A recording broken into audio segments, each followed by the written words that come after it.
In QuantumThink, one of the practices is called listening from not knowing. And we have to do this as a conscious act in the moment because we have experience, we have knowledge. So we automatically listen from what we already know. When you go to speak with a client, if you consciously listen from not knowing, you will know exactly how the conversation should go that is going to bring about the results that's going to get them excited about working with you. Welcome to Conscious Millionaire, the High Performer Podcast, show number 1253.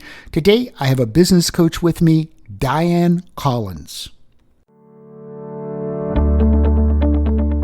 You're listening to Conscious Millionaire, the High Performer Business Show. Named by Inc. magazine as one of the top 13 business podcasts and having over 12 million listeners in 190 countries, this is the Conscious Millionaire Media Podcast and Radio Network. Now, join your host, Crum III, serial entrepreneur, speaker, author, and high performer coach. Hello, this is your coach, Crum III, and a personal welcome to all you high performers who've joined me today. And I have another amazing guest for you. But first, a big thank you and a shout out to all our listeners and friends in Miami, Florida, and Cincinnati, Ohio. Now, I want to introduce you to an incredible person. She's been on the show before.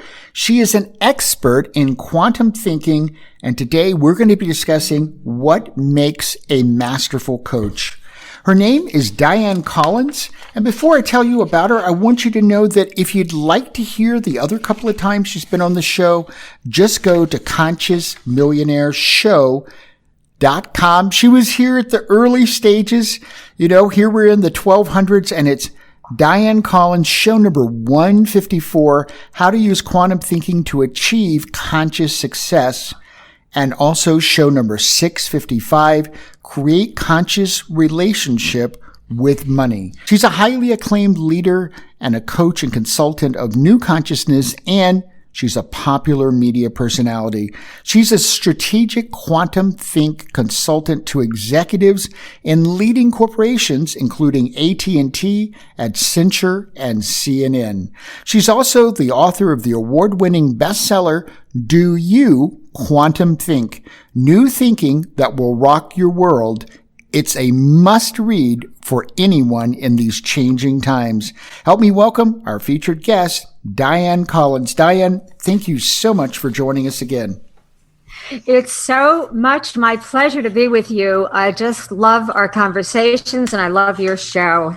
Well, I've had an autographed copy of your book for some time, and I happen to love the whole world of quantum thinking. I think it's a genius book. I'm curious, what got you so interested in quantum thinking and being a coach and consultant who is going to bring that to the world? And then let's talk about what's the impact you've been making and how you've been able to turn this into a very profitable business. Well, in a certain way, JV, it came about serendipitously because... As anything quantum probably would. Right. It has been quantum for sure. I've always been interested in having the world work like we all do and having people being able to perform in their highest, best, evoking their genius, emanating that out to the world. And yet we have this dichotomy in our world, as we know, and look at the divisiveness that goes on. And there's also a certain divisiveness between how we aspire to be, the success we want, how we want to live the wisdom of the virtues, and how that actually plays out in life. So that was my quest to how do we achieve the results that we want in every area of life, and not only achieve it, but become masterful with it. And so I went on my journey of exploration, and I eventually realized we did have to go to a more expansive way of thinking, a literal quantum leap in consciousness and the way that we approach life, not in the automaticity that we can fall into those habitual ways. But that is what the quantum insights brought to me and my work. But to get to the serendipity really fast, along the way, I was always interested in entertainment per se. So I was looking in that area. But my husband, Alan, and I, who are partners in life and all things in business, Master QuantumThink coach, Alan Collins, what happened is we met, and he's a natural gifted coach, and he started coaching, and he said to me, I'm coaching but I don't feel like it. I don't know where it's going. I don't know where I'm taking my clients. And at the time I was working in management in a Fortune 50 company. So I was very familiar with what that whole corporate culture and entrepreneurial culture was like. So I said to him, oh, don't worry, I'll think of something. And so I applied my interests in quantum principles and mastery wisdom made practical in life. And I started to create structured programs really for Alan, but eventually we got together and we've been partners ever since in the 90s. So that's really how it came about. And as you and I were talking earlier before the podcast, that it's something does call to you, follow that, and you will know exactly how to have that be your profession, to monetize it, to have it be hugely successful, because the money that we earn from our professional services is really an indicator of how much of a contribution we're making. Now, it's not always great to think of it that way, because we don't want to limit it. You don't want to think of yourself as less than the great talent, the greatness, the contribution that you really want to make by saying, well, if I'm not making X amount of dollars, then is that an indicator of my value? No. But it is an indicator of how you're able to leverage your contribution. Well, I really love that, because the truth is we aren't our money. We just want to receive money for the impact that we make. So how have you turned this business into a profitable business? How did you turn it into a profitable business? Because a lot of people have a great idea like you do, but it flounders and never really becomes a cash flow for them. Well, we did what any corporation or company would do. We distinguished our vision. We created our values, all the typical things that you think of, even if you're a solopreneur or if you have a small business. These are things that are the fundamental structure of your business. And then, of course, you create your goals. And we created a strategic intent for the business itself. So we have our individual goals, and then the business itself is an entity. So we created the strategic intent, creating networked transformation for millions. And it was full of double entendre, because it was millions of people, millions of dollars, networked. It was even before the internet became as popular and a way of life as it is now. But we knew somehow it would be technological networks, people networks, however it is. And the important thing is we zeroed in on, if we don't want to build a company of many consultants, which we didn't. I had already, let's just say I did that when I worked in the corporation, managed a lot of people, and I wanted more freedom. So I didn't want to manage people. I wanted to outsource and network our company that way. But what I did is we decided, where could we have this great transformation? Well, it was in the business world. So how do we turn this into money? Well, Alan is familiar with, he owned small businesses. I worked in corporate life. And so we made a deliberate decision, JV, that we would attract as clients senior leaders in major corporations, because they have a high visibility. Now, I'm not saying everyone should do this. This is what was right for us, because we wanted to keep just really the two of us in the company, and yet have a very large, expansive impact in the transformation of society which does happen in the heart of, the heart of society is business. So that's what we did. Dianne, I want to transition now to how you took this and now you've become a masterful coach. Let's talk about how anybody listening today, what's the journey they need to take to move up to a higher level and really become that masterful coach? Well, I actually, for this conversation, thinking about it, I distinguished 4 things that really came to me, and I'd like to discuss those 4 points. The first thing that came to me is really tuning into your client. Now, this seems obvious, okay? And we're talking about what makes a masterful coach.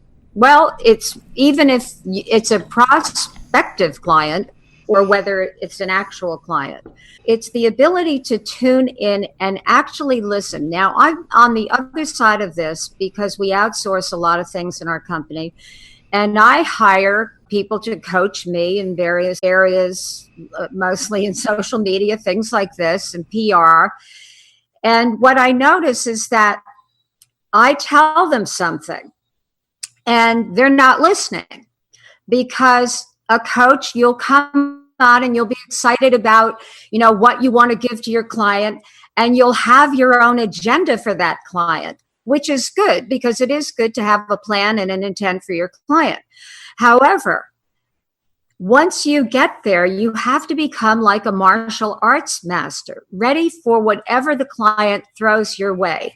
So I always create an intent for my client and for the conversation to take them always to a new place. That's one of the points. But to be able to listen, and in QuantumThink, we have one of the practices that I call recreations, is called listening from not knowing. And we have to do this as a conscious act in the moment, because for survival reasons and a lot of other things, we have experience, we have knowledge, so we automatically listen from what we already know.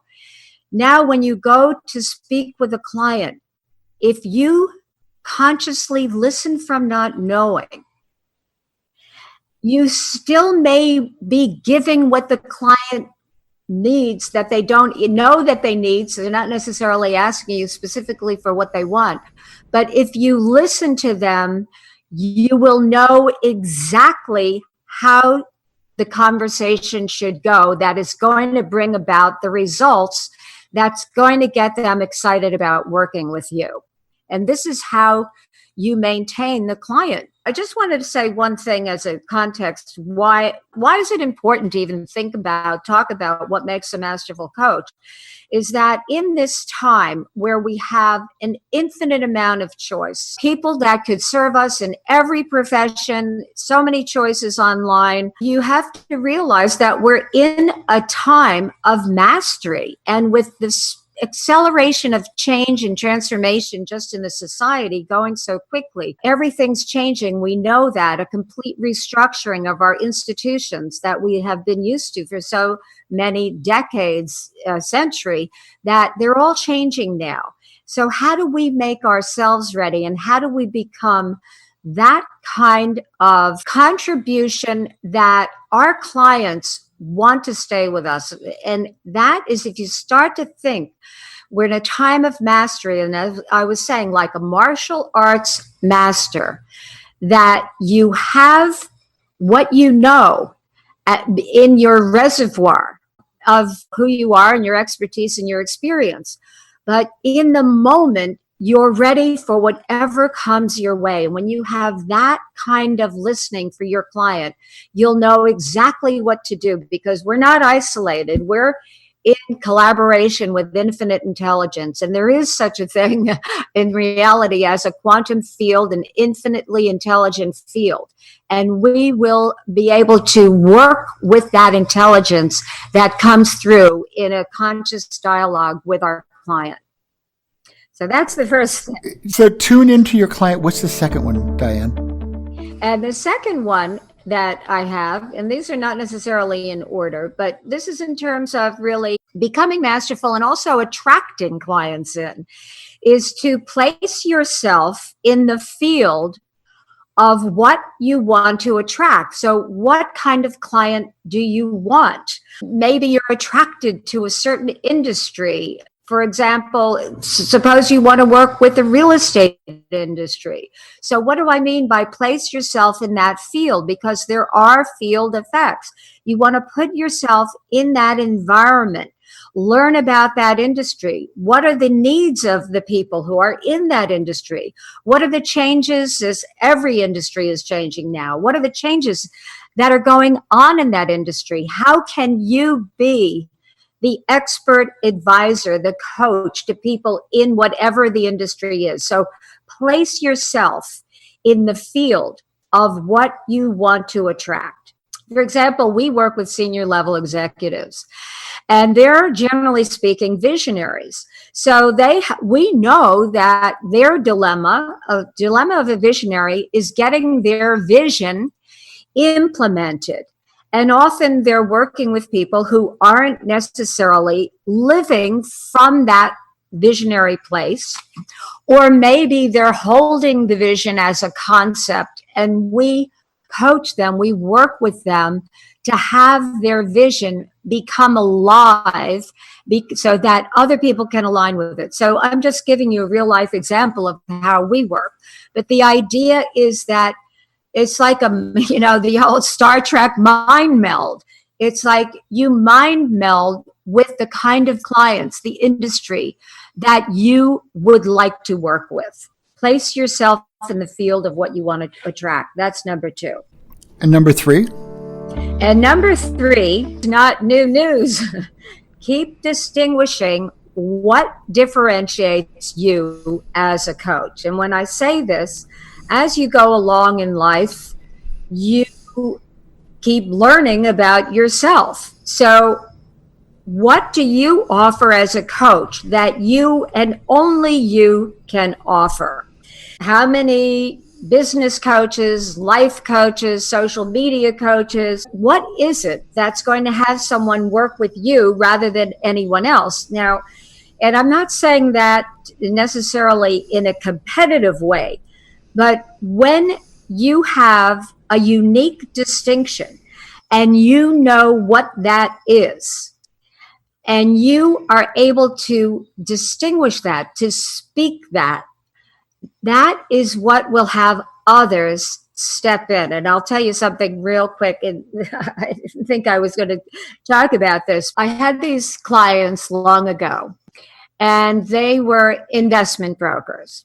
And so they used to give these live seminars, and they would do an ad in the newspaper, and they'd say, okay, and it was for an insurance instrument for high net wealth people. And they'd say, okay, anyone with $2 million net worth or above, you're invited to blah, blah.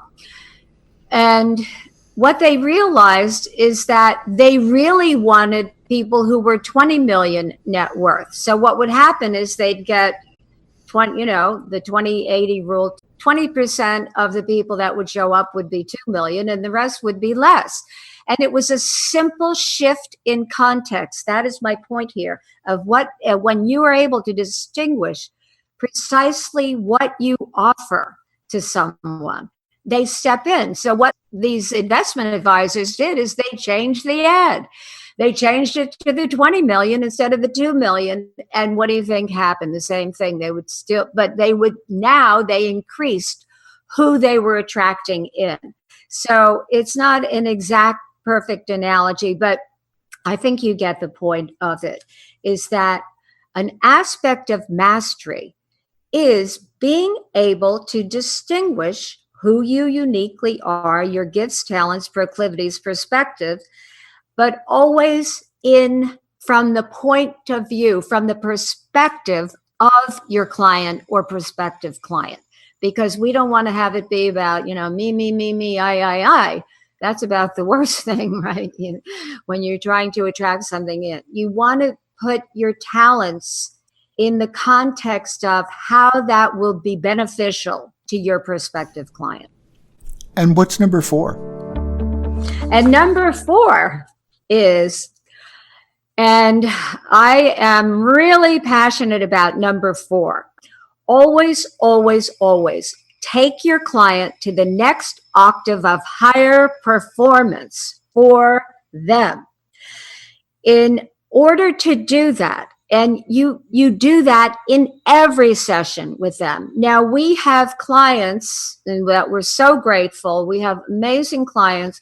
And I'm going to give Alan the kudos on this, but he works with all of them. I work with some of them because of my media and other things I do. But we have clients that have been with us for more than 10 years. And they have become more and more and more expansive and successful and making a bigger difference in the world, not only through their corporation, but through the other philanthropic things that they do. And regardless, JV, of how successful they are, every time I get on my appointment, everything is by phone with us, that with them, I have the intent, we're going to the new place. We're going to go to a new place.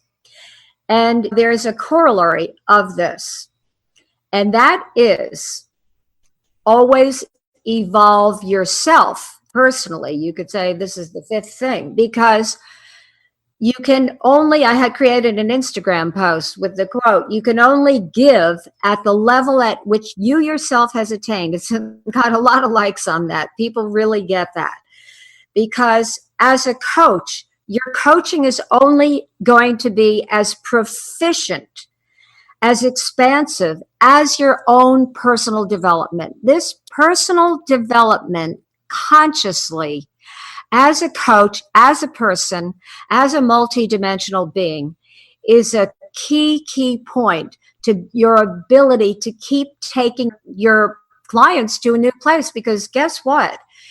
If you have any kind of reaction, any kind of something where you're attached to what your client is saying, it is for us to remain in that state of equanimity for our clients so that we can clearly connect with them with what infinite intelligence is guiding us to do, that comes through us, each of us as a unique wisdom channel, and connect that with what we're doing here professionally with that client. Now, for that to happen, this requires, and again, this is part of why should you be a masterful coach? The mastery is being able to be in that, maintaining that state so that you're not hooked by anything your client says. And in order to be able to maintain that state of mastery, that requires continuously evolving yourself personally. Well, I agree. I think that none of us, and this is why it's so critical that you develop yourself, because it's going to have everything to do with who you can attract and work with as clients, is the more evolved we become individually, the more Absolutely. we have to offer our clients and the farther that we can take them, because you can never, as a coach, take someone to a place that you haven't yourself tasted and gone to. I just want to review these real quickly for you. The first of the 4 points to being a masterful coach is to tune into your client. And number 2 is to place yourself in the field you want to attract. Number 3, keep distinguishing what differentiates you as a coach or a consultant that only you can offer. And number 4, always take your client to the next level of performance in every session. We're here with Dianne Collins, author of Do You QuantumThink, and we'll be right back.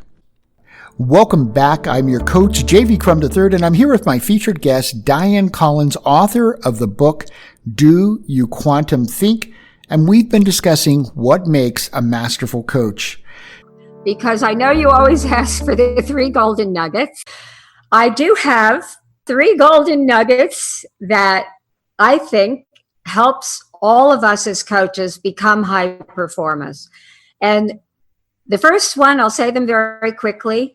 Be generous with your time and with your spirit. People remember you when you give that extra attentiveness and caring. The second one is to know that you really are here with a unique purpose. So there's no need to compare yourself with anyone else. Stay focused on your own genius. And the third one is develop a high standard of excellence. Why not? What's the alternative? Mediocrity or mastery? Develop a high standard of excellence and stick with it. Everything matters. Everything counts. You don't have to create tension around it. But when you make this a consciously created habit, a high standard of excellence, a way of being that you're choosing to live from, it'll just become natural to you. And these are all the things that, to me, what makes a high performance masterful coach. Thank you so much, JV. Well, and thank you so much, Dianne. I want to thank you again for being our special guest. I want to thank you for listening. I want to reach out and say thank you for doing what you do, for making your difference.